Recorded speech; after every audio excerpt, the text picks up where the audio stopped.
इकाई 2.4 हम कर रहे थे रीतिकाल संबंधी प्रमुख तथ्य। इसमें हमने पढ़ा रीतिकाल के उदय की पृष्ठभूमि, रीतिकालीन काव्य की विशेषताएं, फिर रीतिकाल में आचार्य तत्व।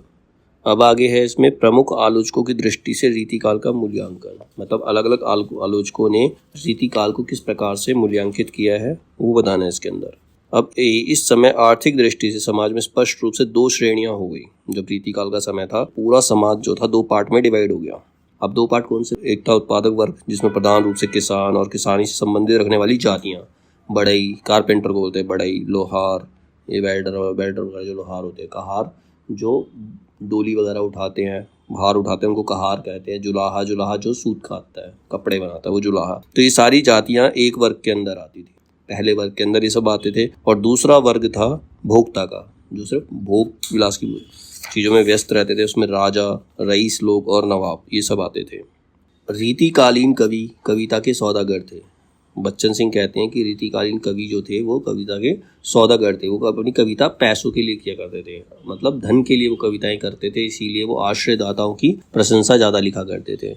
श्याम सुंदर दास कहते हैं, राजाओं से पुरस्कार पाने तथा जनता द्वारा समादृत होने के कारण रीतिकाल की कविता श्रृंगार रसमयी हो गई है और अन्य प्रकार की कविताएं उनके सामने दबस सी गई थी। राम कुमार वर्मा कहते हैं, इस काल को कलाकाल का नाम देना समीचीन ज्ञात होता है। मतलब इस काल को कलाकाल का नाम दे देना चाहिए। क्यों?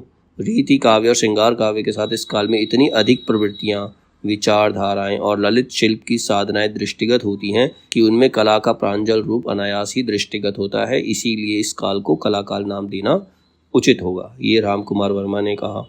हजारी प्रसाद द्विवेदी कहते हैं, हाल की प्राकृत भाषा में लिखी हुई गाथा सप्तशती और गोवर्धन की संस्कृत भाषा में लिखी हुई आर्य सप्तशती के प्रत्येक पद्य में किसी न किसी नायक नायिका का उदाहरण खोजा जा सकता है। मतलब दो रचनाएं हैं, एक गाथा सप्तशती और एक ये आर्य सप्तशती। अगर इसको हम पढ़ेंगे, इसको ठीक से देखेंगे तो इसके अंदर किसी न किसी नायक नायिका का उदाहरण होगा। अब नायक नायिका का उदाहरण क्या होता है? किसी की वीर रस, किसी की वीरता की प्रशंसा करना तो होता है, खोजा गया। परंतु इन पुस्तकों में कोई रीति ग्रंथ नहीं कहता। इसमें रीति की विशेषता है कि नायक और नायिका के बारे में लिखा है, लेकिन फिर भी ये रीति ग्रंथ नहीं है।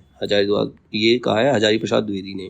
फिर डॉक्टर नगेंद्र कहते हैं, हिंदी में रीति का प्रयोग साधारणतः लक्षण ग्रंथों के लिए होता है। जो लक्षण ग्रंथ होते हैं उसी में रीति का प्रयोग होता है। जिस ग्रंथ में रचना संबंधी नियमों का विवेचन हो वह रीति ग्रंथ, और जिस काव्य की रचना में नियमों से आबद्ध हो वह रीति काव्य कहलाता है। अब रामचंद्र शुक्ल कहते हैं कि केशव दास जी ने काव्य के सब अंगों का निरूपण शास्त्रीय पद्धति पर किया। शास्त्रों के अकॉर्डिंग हर चीज का निरूपण उन्होंने किया है। इसमें संदेह नहीं कि काव्य रीति का सम्यक प्रतिपादन पहल आचार्य केशव ने ही किया था। सबसे पहले जो रीति काव्य का प्रतिपादन, मतलब जो स्टार्टिंग की थी, वो केशव ने की, आचार्य केशव ने की। पर हिंदी में रीति ग्रंथों की अविरल और अखंडित परंपरा का प्रवाह केशव की कवि प्रिया के प्राय 50 वर्ष पीछे चला, और वह भी एक भिन्न आदर्श को लेकर, केशव के आदर्श को लेकर नहीं। मतलब केशव ने जो रीति ग्रंथ लिखे, उन्होंने एक और ग्रंथ लिखा था जिसका नाम था कवि प्रिया, तो उससे फिर भी वो 50 साल पीछे की बात मानी जा सकती है। मतलब वो 50 साल पीछे था जो उन्होंने रीति काव्य लिखा था। वो उनकी फेमस कविता थी, फेमस रचना कवि प्रिया, उसके 50 वर्ष पीछे चला है वो। ठीक है, उसमें एक भिन्न आदर्श को लेकर केशव, मतलब वो भी जो रीति काव्य उन्होंने लिखा, अलग आदर्शों को लेकर लिखा, अपने आदर्शों को लेकर नहीं लिखा। रामचंद्र शुक्ल कहते हैं, हिंदी रीति ग्रंथों की अखंड परंपरा चिंतामणि त्रिपाठी से चली। अब हिंदी रीति ग्रंथों की परंपरा किससे स्टार्ट होती है? चिंतामणि त्रिपाठी से। अतः काल का आरंभ उन्हीं से मानना चाहिए। रामचंद्र शुक्ल कहते हैं, इन्होंने श्रीपति की प्रशंसा करते हुए रामचंद्र शुक्ल कहते हैं कि काव्य सरोज बहुत ही प्रौढ़ ग्रंथ है, मतलब बहुत पुराना ग्रंथ है। काव्यांगों का निरूपण जिस स्पष्टता से इन्होंने किया है उससे इनकी स्वच्छ बुद्धि का परिचय मिलता है। मतलब जितना अच्छा इन्होंने उसका निरूपण किया, जिस प्रकार से वो लिखा है, इससे पता चलता है कि इनकी बुद्धि जो है वो कितनी स्वच्छ है, कितनी साफ है, मतलब उसमें कोई दोष नहीं है। दास जी तो इनके बहुत बड़े ऋणी हैं। मतलब जो दास जी हैं वो शुक्ल जी के ऋणी हैं कि उन्होंने इनकी बहुत सी बातें ज्यों की त्यों अपने काव्य निर्णय में रख ली हैं। अब केशव दास कहते हैं, काव्य परंपरा को ना मानने वाला काव्य अंधा, शब्द प्रयोग में औचित्य का प्रयोग ना मानने वाला काव्य बधिर मतलब बहरा होता है, और छंद दोष से युक्त काव्य पंगु मतलब अपाहिज, जिसमें छंद दोष हो वो काव्य अपाहिज माना जा सकता है। और अलंकार रहित काव्य नग्न और अर्थ रहित काव्य का मृतक तुल्य है, मतलब ऐसा कि व्यक्ति मर चुका है और उसकी बॉडी मात्र है, अगर इसमें अलंकार नहीं है। तो काव्य परंपरा को ना मानने वाला काव्य, जो काव्य परंपरा को नहीं मानता, वो काव्य क्या है, अंधा कहलाता है। और शब्द प्रयोग में औचित्य का प्रयोग ना मानने वाला, शब्द प्रयोग मतलब उचित शब्दों का सही स्थान पर प्रयोग ना करने वाला काव्य जो है वो बहरा माना जा सकता है। और जिस काव्य के अंदर छंद दोष हो, छंद दोष से युक्त जो काव्य है वो पंगु यानी कि अपाहिज कहलाता है। और जिस काव्य में अलंकार ना हो उसको नग्न या एक मृतक के तुल्य माना जा सकता है। ठीक है, तो ये केशवदास ने कहा था। देव कवि कहते हैं शब्दार्थ का सार काव्य है और काव्य का सार रस है। शब्दों का अर्थ, जब हम शब्दों का अर्थ शॉर्ट में रख देते हैं तो वो काव्य कहलाता है। जब हम शब्दों का अर्थ समझाने के लिए वो शॉर्ट में लाइनें लिख देते हैं तो वो क्या, काव्य कहलाता है। और जब काव्य का सार होता है तो उसमें रस होता है। ये देव कवि का मानना है।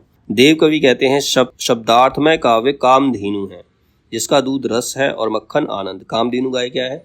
कामधेनु एक गाय का नाम है जो जिससे सारी इच्छा पूर्ति होती है, मनुष्य से जो मांगे वो मिल जाता है, वो कामधेनु गाय हैं। ठीक है, तो देव कवि कहते हैं शब्दार्थ में ऐसा काव्य जिसके अंदर शब्दों का अर्थ भी वो कामधेनु के समान है, कामधेनु गाय के समान है। जैसे कामधेनु का गाय जो है वो रस होता है, उसका मक्खन जो होता है वो आनंद होता है। ऐसे ही शब्दार्थमय काव्य जो है उनका जो रस है, उनका जो मीनिंग है वो रस के समान है और उसमें आनंद जो मिलता है वो मक्खन के समान है। ठीक है, डॉक्टर गियर्सन कहते हैं मेरी जानकारी में बिहारी जैसी रचनाएं यूरोप की किसी भी भाषा में नहीं पाई जाती। अब यूरोप में भी लोग कविताएं वगैरह तो लिखते ही हैं, रचनाएं करते हैं, लेकिन वो कहते हैं कि जैसी रचनाएं बिहारी ने की है वैसी यूरोप में नहीं मिल सकती। रामचंद्र शुक्ल कहते हैं किसी कवि का यश उसकी रचनाओं के परिणाम के हिसाब से नहीं होता, गुण के हिसाब से होता है। अगर कोई कवि फेमस हो रहा है तो ये इसलिए फेमस नहीं हो रहा उसने कितनी रचनाएं करी हैं, उसकी रचनाओं में क्या गुण है, लोग कितने प्रभावित होते हैं, उससे वो फेमस होता है। मुक्तक कविता में जो गुण होना चाहिए वह बिहारी के दोहों में अपने चरम उत्कर्ष को पहुंचा है। बिहारी के दोहों में पूरा पूरा अर्थ होता है, इसीलिए जो उनके मुक्तक में जो मुक्तक की जो विशेषताएं होनी चाहिए वो बिहारी के दोहों में है और इसमें कोई संदेह नहीं है, ऐसा रामचंद्र शुक्ल का मानना है। रामचंद्र शुक्ल कहते हैं कि भूषण वीर रस के ये प्रसिद्ध कवि, भूषण वीर रस के ये प्रसिद्ध कवि चिंतामणि और मतीराम के भाई थे। मतलब भूषण एक कवि थे, जो वीर रस के कवि थे वो चिंतामणि और मतीराम के भाई थे। इनका जन्म काल संवत 1670 है। चित्रकूट के सोलंकी राजा रुद्र ने इन्हें कवि भूषण की उपाधि दी थी। अब भूषण को कवि भूषण की उपाधि किसने दी? राजा सोलंकी ने, चित्रकूट के सोलंकी राजा जिनका नाम था रुद्र, उन्होंने इन्हें कवि भूषण की उपाधि दी थी, तभी से ये भूषण के नाम से प्रसिद्ध हो गए, ऐसा रामचंद्र शुक्ल का कहना है। डॉक्टर वासुदेव सिंह कहते हैं कि घनानंद की भाषा सरल और स्वाभाविक है, जिसमें लक्ष्यार्थ और व्यंग्यार्थ का प्राधान्य है। रीति काव्य को मार्कंडे वाजपेयी ने गुंडेपन और सौहदेपन की हरकत कहा है। मतलब रीति काव्य जो है एक गुंडेपन और सौहदेपन, मतलब उसमें इतनी अश्लीलता और मतलब इतनी सारी चीजें हैं कि वो समाज के लायक नहीं है, वो सिर्फ राजाओं नवाबों के लायक ही थी, पूरे समाज के लिए वो सही नहीं है।